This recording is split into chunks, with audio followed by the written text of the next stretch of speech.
So yan, good morning po sa lahat, no. So palang araw po sa lahat ng ating supporter, lalong lalo na po sa PB Team Panday at sa kay Peter Paul na nag-subscribe ng ating channel. So marami pong salamat po sa inyo, ma'am, sir. Malaking tulong po para sa akin na para sa aking YouTube, para ma-reach ko na po yung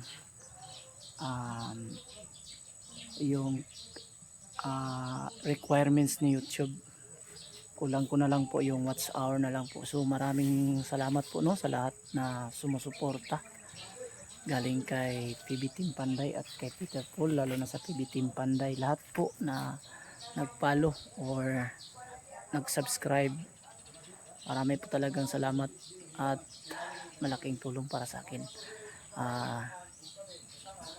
Bali po na inaano ko na yung panonood no na video na sulit na makaturo tayo ng ating kaalaman tungkol sa construction.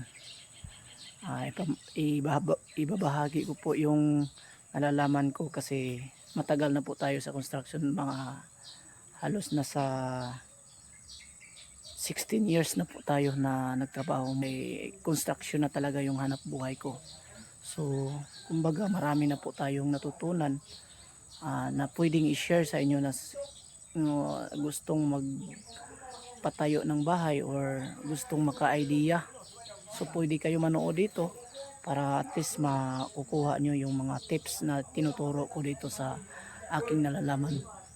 So yan, marami pong salamat.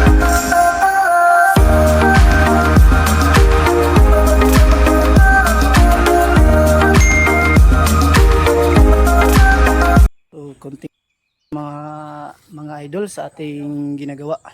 Yan po, nag-mix po tayo ng buhangin at simento para po sa asintada ng ating hollow blocks or CHB.